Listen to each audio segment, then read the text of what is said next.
Hi, everyone, and welcome to episode 72 of the Tick Bootcamp podcast. The title of today's interview is Lyme Changed Every Aspect of My Life, an interview with Ashley Belanger. My name is Richard Johannesson. And I'm Matt Sabatello. Today's podcast guest is Ashley Belanger. Ashley Belanger is a young woman from Minnesota. She currently works at a functional neurology center. In her early 20s, Ashley Belanger started to exhibit the symptoms of a tick disease. She got migraines that would last for months, and she would fall asleep driving to and from her work as a teacher. At its worst, Ashley Belanger would walk into a room and forget why she was there. After 5 years of worsening symptoms, she diagnosed herself with leaky gut and went on a candida diet. It was during this time that Ashley Belanger's cousin fell ill and was bedridden. Her cousin had success treating with an LLMD, and Ashley decided to try it out. There, she tested positive for Lyme disease via a muscle test and started the Lyme Stop treatment. Throughout her treatment, Ashley Belanger joined groups on Facebook. She found solace in the friends that she made and wants to give others the hope and guidance that was given to her. Hey, Ashley Belanger, welcome to the program. Thank you for having me. We're blessed to have you, Ashley. So can you introduce yourself to our listeners by telling them where you live and what you do? I currently live in Minnesota, so south of the Twin Cities. Right now, I work at a functional neurology center, but before that, I was a second and third grade teacher. And could you tell our listeners a little bit about your life before you began to show the symptoms of your tick disease? So my symptoms kind of began in my early 20s, just as basic headaches, but before I really got sick, I was a new teacher. My husband and I recently had gotten engaged. We had purchased a house, so we were wedding planning, getting, the house ready, doing all the projects. I would typically get up about 3:45 to drive about 40 minutes to the gym near the school that I taught at. Would work out for anywhere from an hour to an hour and a half, and then go into my classroom for anywhere from 8 to 10 hours, and then come home, do some more training for half marathons after or outside of the school hours. Other than that, spending time with family, friends. My husband and I like to do a lot of international traveling, obviously when, health permits it. But when I became sick, all that kind of, fell to the wayside. So talk to us about how your symptoms began to develop. So in my early 20s, it would start as, headaches that stayed a little bit longer than they should. And then those turned into migraines.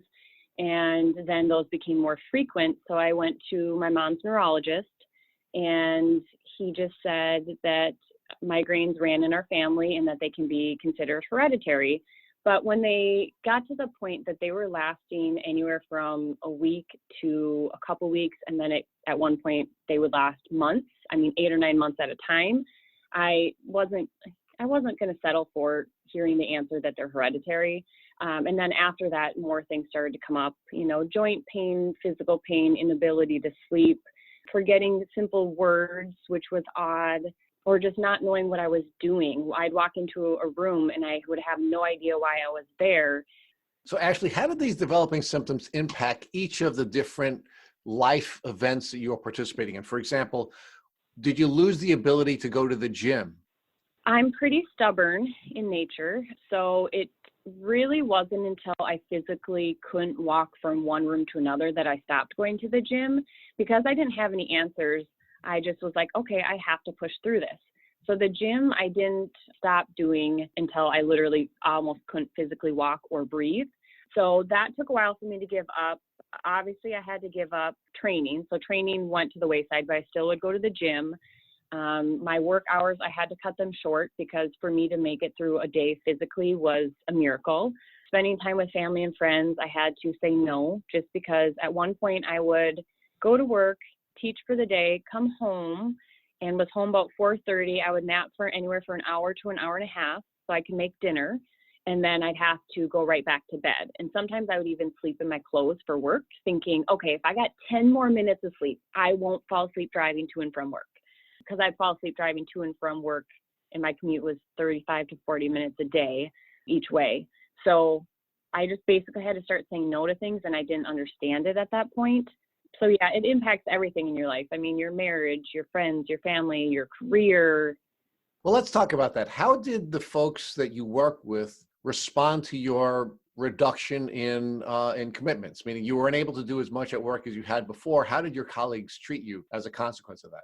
For a while, I put on a good face and I didn't let anyone know what was really going on because I had no answers. So how do you describe to someone the amount of physical pain you're in when you don't have a diagnosis? Or how do you explain the fact that you don't know, the name for a simple item like a pen? So a lot of times they didn't realize how sick I was because one, I didn't know and I didn't let on. But once I finally got a diagnosis, once I got to the point where I was going to have to leave teaching, I went to my principal, who he was phenomenal. He used to joke. He'd be like, I saw your car in the parking lot on Saturday. You need to spend time with your family and friends. So he used to tell me, like, slow down. It's okay. But I got to a point where I asked him, I said, I don't think I can do this anymore. And he goes, what can we do to help you? How can we help you so that you get healthy and so that you can continue doing what you love? So at one point I was working Monday and Tuesday, and then every Wednesday I would take off. So my principal was phenomenal. He was very supportive. My fellow teachers picked up the slack for me. I mean, they had to. I couldn't do simple things like walk downstairs to make copies, because if I did that, I was done for the day. Were there any people in your life that you would consider to be doubters, people who weren't as supportive as your colleagues and your principal? I'm sure there were. They obviously didn't say anything to my face. I think just because they knew the lifestyle I led before getting sick, that, if there's a reason why I can't do something, that it's obviously a very big reason. I'm sure people thought I was crazy. When you kind of dive into the holistic world, when you're not getting any answers, people look at you like, you're really going to do that? Or you were just fine, 10 minutes ago, but you can't do anything now. So I'm sure people had their own ideas and opinions, but thankfully they didn't share them with me. And if they did, maybe I just don't remember them or I blocked them out. I don't know. How did your relationship with your husband change as your symptoms began to develop? My poor husband, I was pretty much sick. So we met, and then I started getting sick shortly after that. I had some symptoms like the migraines when we met, but nothing to stop me from doing anything yet. So he got to see a glimpse of, the go, go, go, the nonstop. But then slowly I would either forget to do things or, I just didn't have any, emotions towards things. I just wouldn't care. So he had to be my caregiver. He had to pick up the slack around the house. And I didn't understand what that would mean to him, because I was so consumed with my physical pain, my neurological issues, that I wasn't able to put myself in his position and how it must feel for him to, lose the life that he thought we were going to build at that point. So once I was able to get better, I was able to really put myself in his shoes and say, wow, I can't imagine the toll that this took on you and all the things that you had to do for me and for the house, and how that must have emotionally impacted you. How do you think it did impact him, and what has he said to you when you've had these types of conversations? I don't want to speak for him, but just from like general things, we'll joke now that I'm better, because now I'm more laid back. And if something doesn't get done on the to-do list, I'm like, doesn't matter. And he's still in that mindset of, trying to pick up the pieces. And he's kind of has to learn now that it's okay that I can do certain things. So we joke now that we've switched roles, and now that he's the one that's on top of everything. And now I'm like, it's all right. We'll get that fixed later, or I'll mail that bill later, So it's just funny to see he's still kind of in that mindset of trying to do all the things where I can do some things now, or I'm just not worried about things that I used to do right away. Do you think there was a time, or there is a time now, that your husband suffered from any burnout from all of the obligations he had to assume that he didn't necessarily know he was signing up for when he first met you? I'm sure there was, but where I was at cognitively, I would have had no idea. I wouldn't have been able to understand it. Even if he were to have physically said, I'm exhausted, I don't know if I can do this, it would not have registered with me, because I would say I was on a good day at that point. When I was really sick, I was maybe at a second, third grade level. But other than that, I mean, it would be like a 3 or 4, maybe a 5-year-old. You don't have control over your emotions. You don't have control over how you react to a situation. You don't know what certain things are. You don't even know how to do basic skills, like sometimes tie your shoe or shower or make a grocery list. So let's talk about how your symptoms did progress between the time that they first developed and when you ultimately had to essentially shut down all of your professional and personal commitments. So early 20s started as the migraines, and then the fatigue came. And every time I would go into a doctor, they would say, "You're just tired because you're newly engaged, you bought a house, you're working out, you're a new teacher." So I heard all those reasons why, as a female, it's just stress. I just need to slow down. But at one point, when I had too many symptoms to describe, I had a calendar for 3 months, and every single day I would take my temperature. I would write down what I ate. I would write down all the symptoms that I had and anything that would have impacted my day. So say it was a longer or more stressful work day, I would write that down so that I can compare each day to try to find out what it was that was causing an increase or decrease in my symptoms. So I brought that in to a doctor. And again, I heard that, well, you're anxious, you're depressed, or you're just stressed, you need to slow down. So I didn't get any answers there. So that didn't really help. At one point, I was told it could be leukemia because I would go into the doctors and after researching online, I know they say don't Google your symptoms, but honestly, at that point, that was my only saving grace because it would lead me down one rabbit hole. So I would go in and I'd say, okay, I want to be tested for diabetes because I had all the symptoms for diabetes. And that test came back fine. And I said, okay, well, I need to be tested for mold. And, I want these biomarkers on my labs run, and they would all come back great. And they were like, you're fine. And then they told me I was a hypochondriac, and I was crazy. And then what else? I went to the Mayo at one point thinking, okay, because I live in Minnesota, the Mayo is very well known for, what they're able to do and diagnose these people with. So I called and got a couple different appointments. I saw a pulmonologist in hopes that they would be able to help me with my breathing issues and wondering if it was asthma. And they diagnosed me with chronic sinus infections, which I knew I had because when I went there, I told them, I said, I have these chronic sinus infections. They don't go away. I don't know what's causing them to happen because I've never had them. So they, unfortunately, were absolutely no help. They did tell me to go see an ENT, so ear, nose, and throat. And I did because they thought he could help with the migraines, the sinus infections, and a couple other things. And he was wonderful and amazing and listened to me and had me do a surgery, a sinus surgery that unfortunately was not needed because my sinus infections were caused from the candida and not from anything structurally. Same with the migraines. So I had an unnecessary surgery. Yeah, I mean, pretty much like everyone else's story, you name it, I've had those symptoms other than seizures. I had everything except for seizures. So Ashley, I'd like to go a little bit more in depth with your symptoms because from your pre-interview questionnaire, you got sick in your early 20s and diagnosed at 30. So for almost 10 years, your symptoms started to progress, worsen, and new symptoms started to get into your life. Can you talk to us as the symptoms progressed? What new symptoms arose? So flu-like symptoms were the beginning where you're kind of achy, you feel like you have the chills.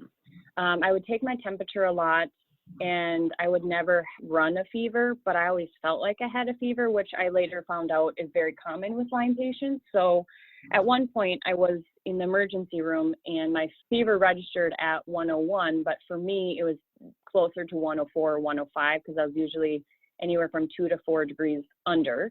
So flu-like was kind of the beginning, and then it would turn more into issues with breathing and talking. So the air hunger, I don't know if I'm looking at my list right now, I had to write it all down because I couldn't remember it.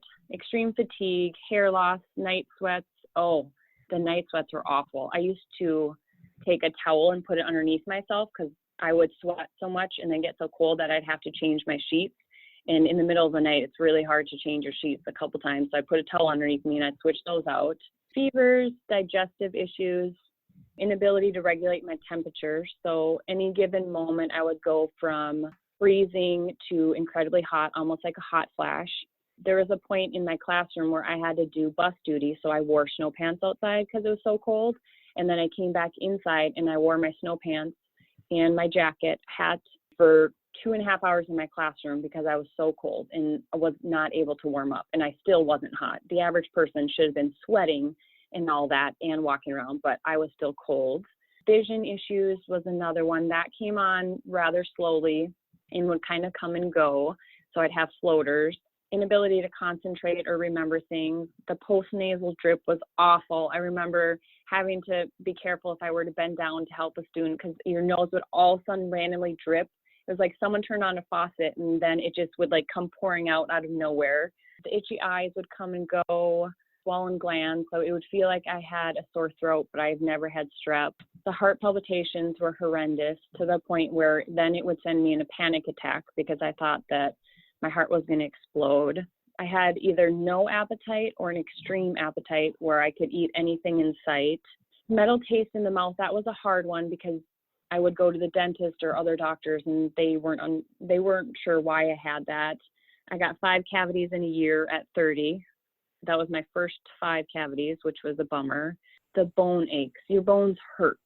I don't know how else to describe it, but just all the bones in your body feel bruised and broken at the same time. The ringing in the ears was awful. It made going to sleep really hard. The persistent cough, so that made teaching really hard because I couldn't have a conversation without coughing so hard, and then I would cough up mucus. The dry mouth was horrible. I mean, I would drink anywhere from 1 to 2 gallons of water a day, and I still would have dry mouth, so that made talking really hard. So Ashley, you had such a wide array of symptoms and you were going to all these different specialists to see what was the root cause. Did any of these specialists misdiagnose you with anything throughout your almost 10-year journey before you got your diagnosis? The Mayo said chronic sinus infections, which I knew because I told them. They said anxiety and depression, so they wanted to give me medication, which, yeah, there was anxiety and depression, but it was stemmed from the infections.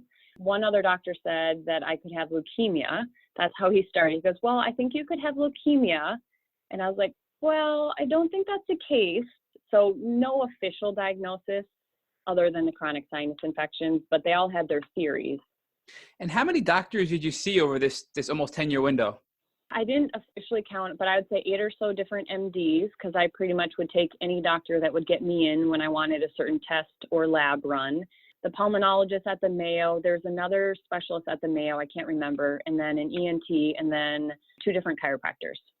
As your health continued to decline, being this real superstar, you were teaching, you were planning your wedding, you were doing all this great stuff with your life, you were training for a marathon, and then all of a sudden your health just steadily declines. What were your friends and family thinking as you got to the later point of your symptoms before your diagnosis? Did they think that this was really a mental health illness, or were they supportive and pushing you to get an actual physical diagnosis at that point still? I don't think they truly understood the severity of it because I didn't understand because at that point I couldn't convey all my symptoms because I was having trouble cognitively describing things. So I don't think they truly understood. They were able to see, the physical changes. Once it became the physical changes in my face, my hair falling out, the dark circles under the eyes, losing 15 pounds, then they're like, well, what's going on? Why don't you have an answer? I guess, and again, I was so low cognitively that maybe they did share and I just didn't understand it. I know that for a while when I thought it was Lyme, I would send all this information to my mom and to my husband to say, I think this is what it is. And then that's when I did the Western blot and I never got a positive. So I remember thinking, okay, well, this has to be Lyme. There's no other explanation. I've gone down every other avenue, and I was so disappointed because I thought I was finally on to something.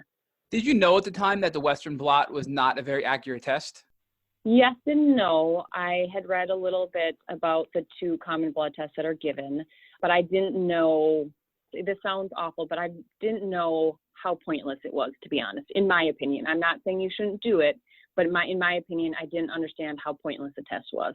So at one point you thought Lyme, you had the Western blot, it came back negative, and you moved on to try to identify other things that could be the root cause of your sickness.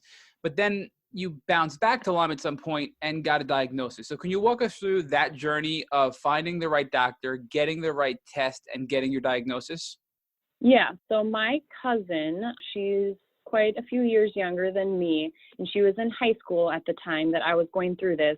And she was diagnosed with chronic fatigue syndrome, and she was bedridden, unable to go to school. And she heard about my current Lyme doctor, and she thought for sure that I had Lyme, and she eventually went to him and got tested and found out she has it, and she got treated. And at this point, it was all pretty new information to me, so I thought it was kind of crazy because he tests via muscle testing. So I was like, I'll let her go through treatment with him using Lyme Stop. And I was like, I'll see how she does. She's bedridden, so we'll use her as a guinea pig, and we'll see how it goes in like 6 months. And so while I was waiting to see how she did, I actually went to Lyme Literate MD in the Twin Cities, and she gave me a clinical diagnosis based on my symptoms and my Bell's palsy, which at that point I had never recognized it because I was too sick, and my goal honestly was to make it through the day. And then when my cousin started to get better, I went to see the doctor that she saw, and I was given a diagnosis with muscle testing. And he didn't look at my stack of paperwork that I brought. He didn't look at the paperwork that I brought him. And most people would think that's pretty negligent.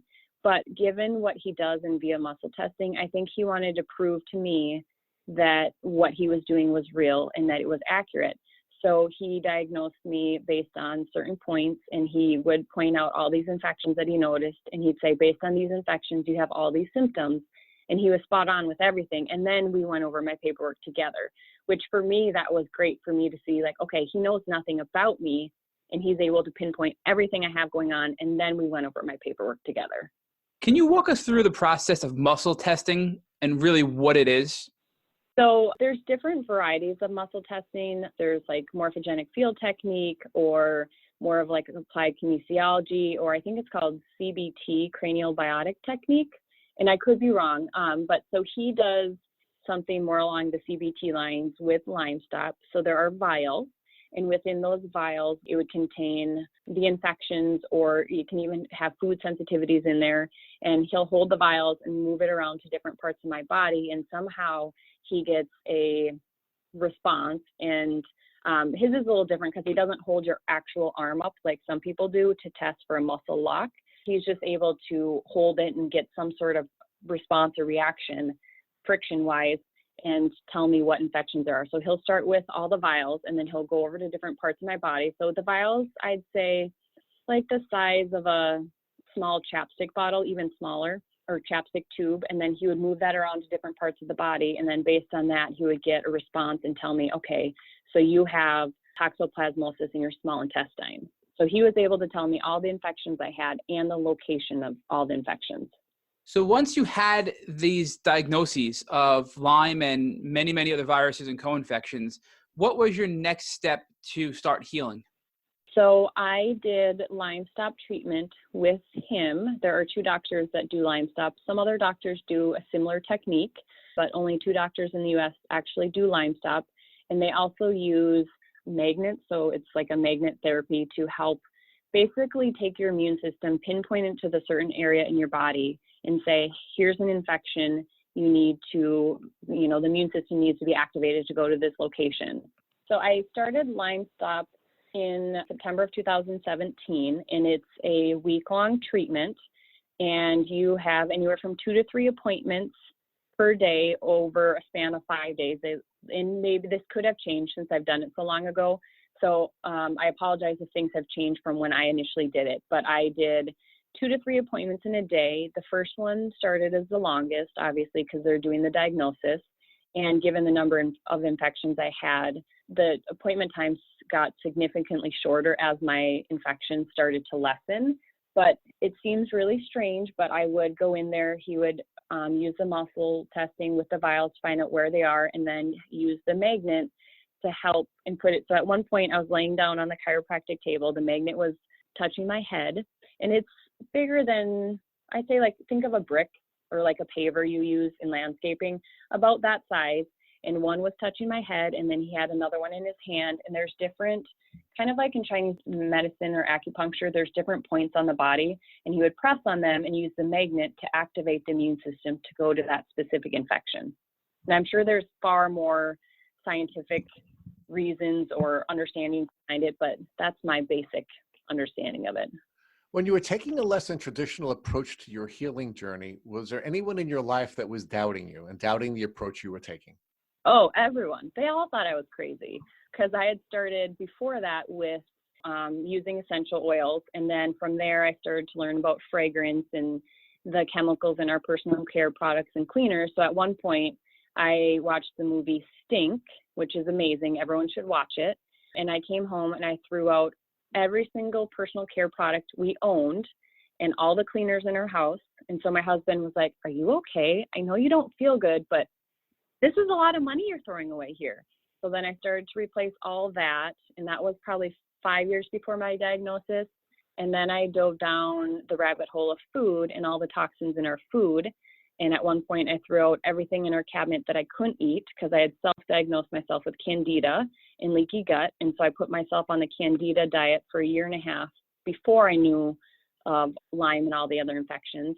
And both my Lyme doctor now and the other MD I saw told me that if I had not made those changes 5 years prior to ditch all the chemicals in my home, in our food, that I would have been in a wheelchair and completely bedridden. So to me, that spoke volumes that what I was doing, as crazy as it sounded, it helped my body. And so I was helping my body purge all the toxins so that when I went to treatment, that it would respond far better than had I not, gotten all the toxins out of my body, had I not gotten my lymphatic system moving so that it could actually drain and do the things that it's designed to do. You had a 10-year window where you didn't have a diagnosis other than largely mental health issues. And now you're going through this healing journey where you're taking a less than traditional approach. How did the various doubters in your life impact your mental health? And how did you feel about yourself when you went 10 years without a diagnosis and now you have people in your life who are doubting whether or not you're taking the proper approach to healing?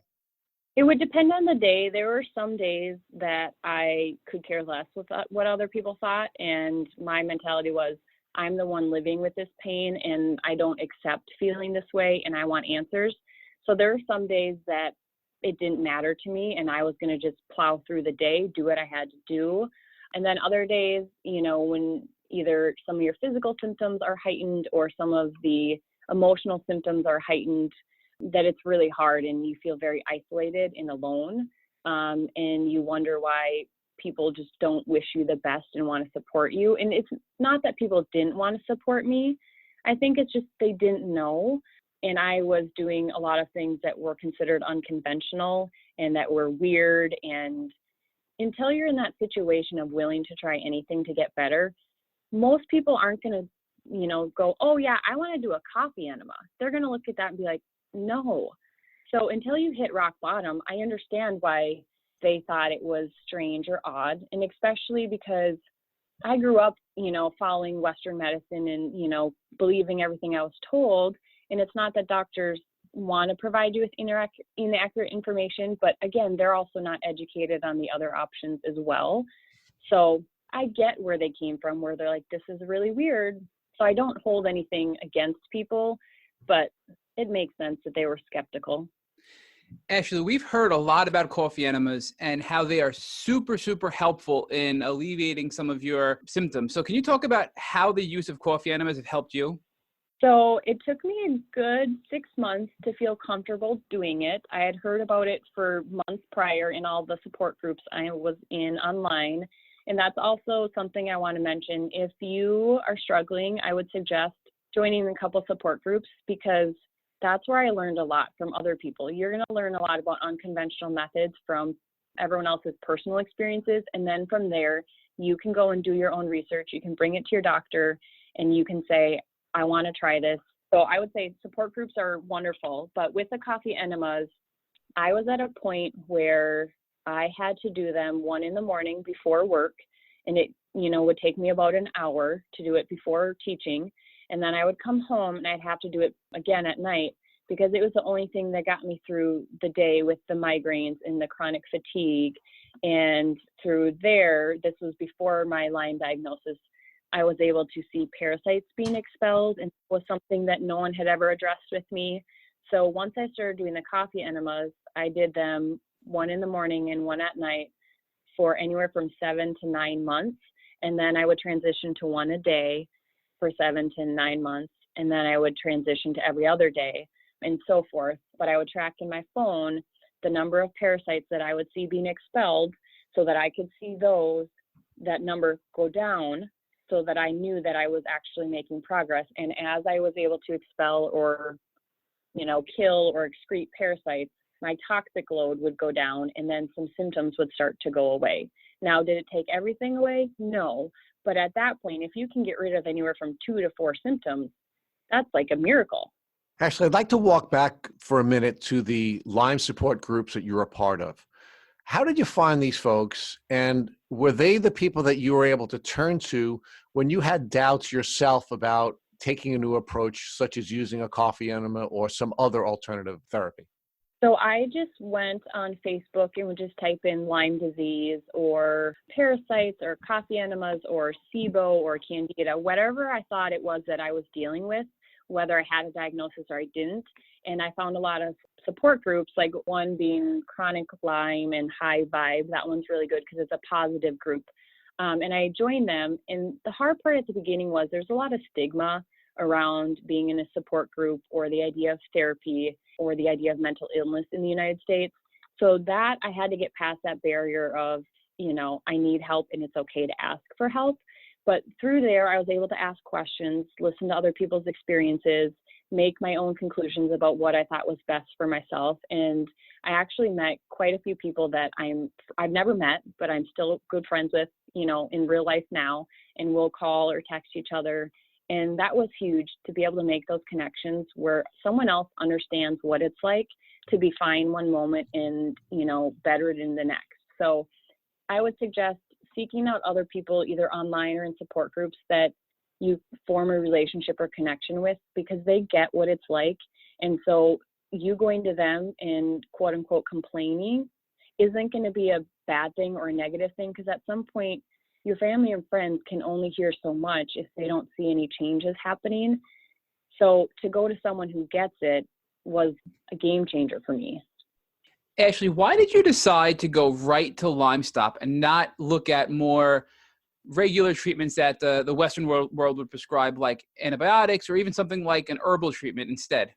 So the one MD that I saw, and I only went to her because it gave my mom a peace of mind, because she was on the whole antibiotic route, like we need to do antibiotics. And there was something in my gut saying that's not the right thing for you. Don't do it. It's going to make you horribly sick. And I knew that I had Candida and leaky gut. And based on the research that I had done with Candida and leaky gut, I knew that antibiotics would only further complicate those issues for me. And for years prior, anytime I got sick and they thought it was a cold or some type of virus, they would put me on a Z-Pak or a form of antibiotics. And every time I did that, I would tank again. And at one point I was put on a steroid and I felt great for maybe a week, and then I tanked again. So for me personally, I knew that there's some correlation there.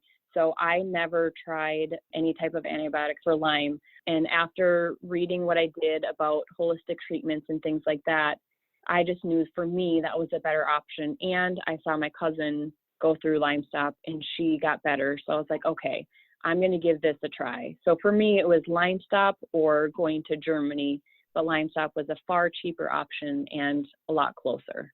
Ashley, you mentioned Candida earlier and again now, and when you mentioned it earlier, you said it was the root cause of a lot of your sinus pressure, and you even had an unnecessary surgery for your sinuses when really it was Candida being the cause of your sinus pressure. Can you talk more about what Candida is and how it caused your symptoms? So Candida is an overgrowth of yeast in the body, and every person has Candida to some extent. It just depends on if your gut flora is balanced. So if your gut flora is balanced, then it can keep the Candida at a normal and acceptable level. And if it's not, which means you have either leaky gut or gut dysbiosis, then the Candida or the parasites can thrive in that environment and grow. So what I was eating then contributed to the Candida and would feed them, and the parasites as well. And so that would cause the sinus pressure. I had itchy eyes, the postnasal drip. There's a whole bunch of different symptoms, and sometimes it's hard because a lot of the symptoms with Candida and other Lyme or co-infections go hand in hand. So do I know 100% which symptom was Lyme related or Candida related? No, but for sure for me, when I went on the anti-Candida diet myself, when I self-diagnosed myself, that's when I was able to see a drastic change in some of my symptoms. Definitely didn't obviously get rid of anything 100% as far as Lyme and stuff, but it drastically reduced the symptoms that I was having. So leaky gut is another common thing that kind of goes hand in hand with Lyme disease and co-infections. Can you talk to our listeners about what leaky gut is and why it's so bad for you? So leaky gut is when your intestinal lining becomes, so everyone has, there's like junctions in there. And when those junctions are quote unquote holes get bigger or more permeable, then food and other things are able to pass through that, which causes a lot of pain. And leaky gut can be caused by a variety of different things. You can get it from a concussion, a TBI, antibiotics, excessive alcohol use, excessive stress or trauma, or food that you're eating. There's a lot of different factors that can play into leaky gut. But looking back, I had a lot of digestive issues that everyone always said, oh, it's normal to feel that way. And then that kind of snowballed into, you know, when you have gut dysbiosis or leaky gut, I look at it as you're opening the floodgates for infections or viruses or parasites or anything to thrive. So basically, you're giving them the environment they want.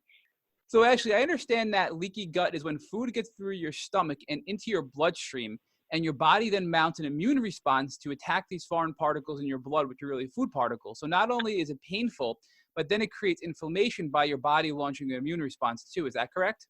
Yeah, yep, that's the more scientific way to, explain it. And typically those with leaky gut, now obviously this is not for every person, but typically you from there develop a food intolerance or sensitivity to the things that you eat the most. So my list of food intolerances or sensitivities was to pretty much everything that I ate daily. So I had to cut those out at one point while I was working on healing my gut and then reintroduce them one at a time to see if they continued to cause symptoms or irritation. And as you healed, did your food sensitivities lessen or even maybe go away? Yes, I had a list of, I don't even know how many. And now, I mean, I still eat very healthily. So I choose not to eat dairy, gluten, or soy or processed sugar to the best of my ability. But if I do happen to ingest those things, it's not an intense reaction like before where it would literally knock me out for a day or two, sometimes 3 days. Now, if I have something or I recognize that I've been quote unquote glutened, maybe my nose will start running. So to me, it's not as severe as before where I'd be doubled over with stomach cramps or I'd be nauseous or I'd have an instant migraine. So to me, they may not be completely gone, but it's a day and night difference if I happen to ingest something that I normally wouldn't eat or had an intolerance to before. So based on what we just discussed about leaky gut and candida, it seems like a really good life hack for Lymies to at least try that would help most Lymies would be to go and start a gluten-free diet, maybe a sugar-free diet, to eat more healthy, and that would help them at least alleviate some of their symptoms until they can recover and be healthy enough to then reintroduce those foods back into their diet. Yeah, I can't stress enough the importance of looking at what you're eating, the toxins in your food, and the products that you use, because with eating gluten, there are lots of chemicals that are sprayed on crops, which then you are ingesting, and then your body has to somehow try to process or detox those chemicals out. And for a lot of people with chronic illness, any type of chronic illness, your detox pathways are already clogged or unable to open to purge or, excrete things. So when you're constantly throwing things into your body, it's like a toxic wasteland and nothing's going out. So it's just recirculating in your body. And gluten also can put holes in your intestinal lining, which then leads you to be more susceptible to leaky gut. So, and then also there's with dairy that can cause a lot of inflammation and a lot of mucus production. So certain people with different diseases or things like asthma or allergies should consider cutting out dairy to see if that helps decrease some of their symptoms. You went through an unbelievably difficult journey, but at the same time, you were making unbelievably creative solutions to resolve your problems. And I just think that, you deserve a lot of credit for having the intestinal fortitude and the emotional stability to do all of this and ultimately get yourself to a place where you're in remission. Well, thank you. I appreciate that. I can't say that it was an easy journey, but it is definitely worth it. And anyone else that's in the middle of this, when you're in that tunnel, it's awful. And it is so hard to describe, but I hope that you continue to fight. And I hope that you know that there is hope and that you are your best advocate. If you don't think something feels right or you want to look into something else, don't let anyone else tell you that you can't do your own research. Yes, you're not a doctor, but again, that's where I got a lot of my own answers, is doing research, and then I would present them and say, okay, this is what I found. And eventually I came across doctors that were more in the functional medicine world, and they knew about these things that I was presenting to them, and they understood it and they listened. So keep fighting. Eventually you will get there. Remission is worth it. To have a new world, new life, new purpose, it's everything. So I want to learn a little bit more about Lyme Stop and how it really helped you and what it was like for you. So many therapies can seem scary, like when you get IV antibiotics, you need to have a PICC line put in or have your veins constantly be poked every day. So from the standpoint of Lyme Stop, what does it feel like and what was it like for you to experience that treatment? I would say the best way to describe it is it's very different, because it's not anything that you think of typically. Like normally you think, okay, I'm going to go to hospital, I'm going to sit down, they're going to put the IV in my arm, basic things that anyone thinks about when they think of quote unquote treatment. But this is, you go into the chiropractor's office and you sit down, you talk about it, he muscle tests, he presses on different places, he talked about diet and how important that was. And then he would muscle test me for supplements based on what my body needed, what my food intolerances were, and what my deficiencies were.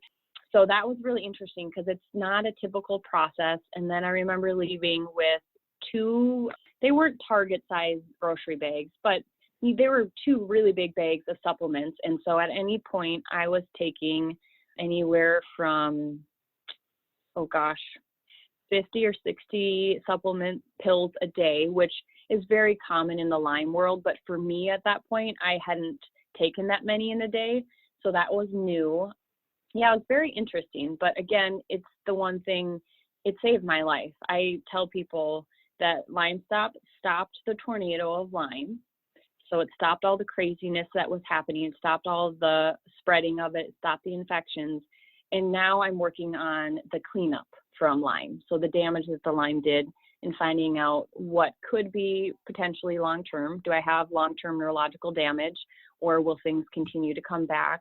I'm working on rebalancing my hormones and my thyroid, because Lyme destroyed both of those. So just looking forward to seeing what my new normal is. Ashley, in addition to Lyme Stop and the coffee enemas that you did, you also did other things to detox, like infrared saunas and a lot of the common things that us Slimies do. But you also put a heavy emphasis on your lymphatic system. So you did things like lymphatic deep tissue massages and other things to get your lymphatic system going, like dry brushing as well on a regular basis. So can you talk to our listeners about why you decided to do that and why that's so important to heal from Lyme? Yeah, so based on all the research I did, because I was purging so many chemicals and toxins within my body, whether it was, the Lyme dying, which everyone knows that you can have a Herxheimer reaction, because I was targeting so many different things, and I have the go big or go home mindset, where I was going to do everything intensely for 1 year during treatment. So I wanted to ensure that my detox pathways were really open, because if I was doing all these things to either kill or sweat out, or detox, if my detox pathways aren't open, all that stuff is just sitting and circulating within my body, which then causes a separate reaction, which is the Herxheimer reaction or a detox reaction. So I wanted to make sure that if I was doing all these things to get the toxins out, that they were able to leave my body without, continually recirculating within my body. So there'd be certain things that, with coffee enemas, I would make sure that I would time the supplements that I would take, so it wasn't near it, because it can pull out some good and bad sometimes. Or with the dry brushing, I would make sure that I was hydrated before I did it, hydrated after, make sure I would shower after. All these little tips and tricks that I picked up from either different groups or other people that really helped my body. Now, that doesn't mean I didn't have any Herxheimer reactions or I didn't push myself too hard, but I really wanted to ensure that while I was doing all these different treatment modalities at home, that I was allowing my body to detox or eliminate things to the best of its ability that it could at that time. Thinking back Aside from Lyme Stop, which really was your game changer and thankfully was your first step, you did a lot of other things to help with your symptoms and also help eliminate parasites and sort of work in tandem with the Lyme Stop. What would you say was the best thing you did that helped you the most aside from Lyme Stop? Something simple and easy, I would say, would be the coffee enemas during treatment. Hands down, they were cheap. I could do them at home. So if I did them and they didn't make me feel good afterwards, I could just rest and relax. So coffee enemas, hands down, were a lifesaver for me. The infrared sauna was another really good one. Cranial sacral helped with symptom management. It obviously didn't take anything away long term. Acupuncture was another big one that helped with symptom management and emotional management. Can you explain what cranial sacral is for us? So it's hard to explain exactly what it is. They consider it an alternative therapy, obviously, like acupuncture and things like that. And it's really gentle touch. Like, you can barely tell that they're touching you, and they're able to manipulate different like joints or the cranium, different parts of your skull. So for me, she focused a lot, obviously, on the brain. At one point, she put her hand over my head, and I felt a vibration sensation. And she said, "Do you feel that?" And I said, "Yeah, what is that?" And she goes, "That's the Lyme spirochete being active right now." And then all of a sudden it stopped. And I only felt it once or twice, but she did something that she calls unwinding. And she would try to unwind the spirochetes out of my brain. So then the hope was that I could detox or flush them out at some point. I don't know the scientific understanding of it, but it was phenomenal. There would be different areas that she would touch, and there would be an instant sense of pain relief. You mentioned earlier the importance when, I guess, using a binder or maybe even doing a coffee enema to be careful that you're not removing some of the good stuff in you as well. So can you talk more about that as a tale of caution for people that want to use a coffee enema or use binders to eliminate toxins? Yeah, so I didn't venture into binders too much. I just stuck with a basic activated charcoal. I responded really well to it. It was cheap, so that's what I stuck with. And I didn't have to take it too often, but some people take a binder, like activated charcoal, before doing a coffee enema, because then it will grasp then the negative things and help flush them out of your system faster. And the hope is that you will not have Herxheimer reaction or as drastic of one. So I would sometimes take it before I did the coffee enema, or if I did a coffee enema without taking one, I would take the binder afterwards. But you want to use caution with your supplements, or if you're eating nutritionally dense meal, that if you do the coffee enemas or the binders, it pulls out the good and the bad at the same time. So try to space them out. I think it's 2 to 3 hours roughly. And also with coffee enemas, it is important to ensure that you are staying hydrated and replacing electrolytes, because for some people it can decrease their electrolyte status pretty fast. So with that, then I jumped down the juicing rabbit hole. So I would juice every day, fresh vegetables or fruit, and I would have 8 to 12 ounces of juice after a coffee enema to help replenish my electrolytes.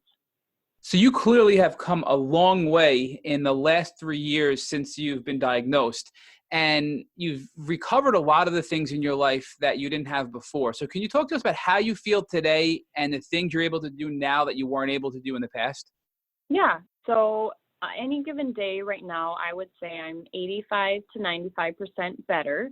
For me, sleep is a huge one. Diet is also a huge one. So if I am not getting a lot of sleep, then I notice the fatigue setting in. Now, it's not the fatigue that I had when I was sick, but sleep and diet will always be things that I work on maintaining, just because I know where I was at and I don't want to get back to that point, which means I'm slowing down. I listen to myself a lot more. So when my body, gives me subtle hints of, hey, you need to take it easy, I now know to listen.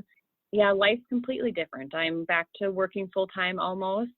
We went on an international trip, and it was the first international trip that I remembered without pictures. I told my husband once I got to remission that I wanted an international trip that I could remember and enjoy. So the little things, like when we went on the trip, I was able to sit outside and I could smell the air. I could see things. It was crisp. I was actually within my body. I could understand what was going on. I could fly without, having my ankle swell up 2 to 3 sizes because of the inflammation. I could, walk around without a migraine and having every single step that I took take my breath away. So the little things now I appreciate, the ability just to go for a walk after work or go to the grocery store, or to know how to go to the grocery store and make a grocery list. I mean, those are the things that I appreciate now that I don't think I appreciated before.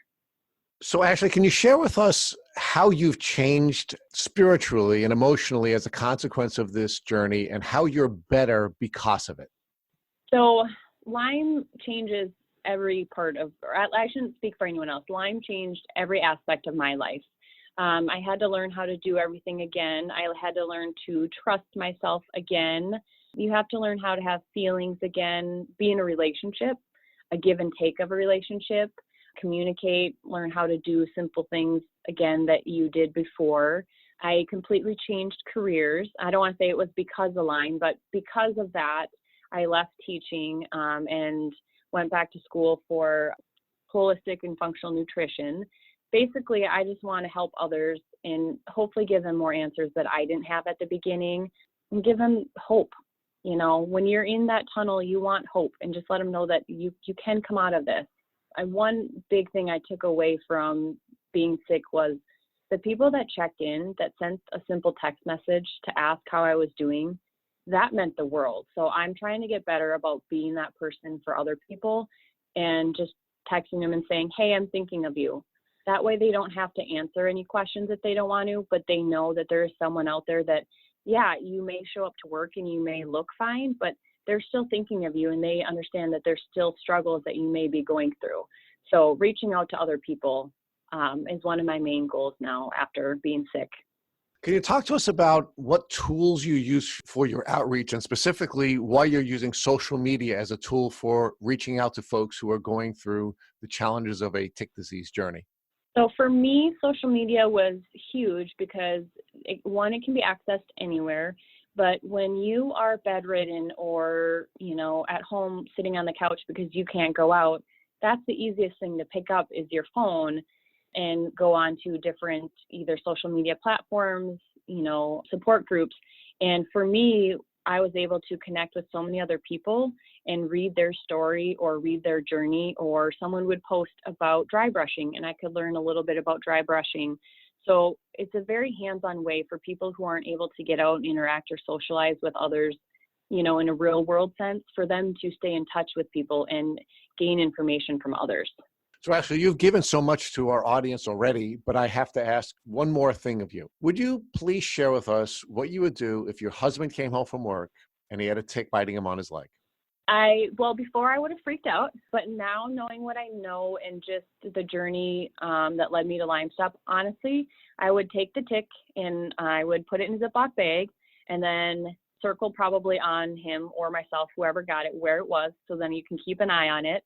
And then I would send it in to my Lyme doctor, and he would muscle test it then to tell me, okay, does this tick carry Lyme or any other tick-borne diseases, which helps to cut down, the need to go in right away. And then given my personal stance on antibiotics, most people would go in for antibiotics right away, but knowing what I know, I would just bring him to my Lyme doctor and he would be able to be treated right away, and then do things to, focus on his gut health and his immune health. And so before I would have freaked out, but now that I know that Lyme Stop works so well, at least it did for me, that's where I would bring him. Thank you for listening to the Tick Bootcamp interview with Ashley Belanger. To our listeners, we have a call to action. First, if you'd like to learn more about Ashley Belanger and a tick disease journey, please visit her Instagram at OLSO2214. Second, if you enjoyed this episode of the Tick Bootcamp podcast, please share it with your friends by using the social media buttons you see at the bottom of the post. Third, we here at Tick Bootcamp have created a Tick Bite Blueprint that has been inspired by the information that has been shared with us by past podcast guests. We urge you to visit our website at www.tickbootcamp.com to view the blueprint. We would appreciate it if you would contact us with any suggestions you have for improvements. Fourth, don't forget to subscribe to this podcast on iTunes, Google Play Music, or Spotify to get the automatic episode updates of our Tick Bootcamp podcast. And finally, we thank you, our listeners, for your comments on our past podcast episodes. Please take a minute to leave us an honest review on iTunes, on Instagram, or on our website. We make it a point to read every single one of the reviews we get. Thank you for listening.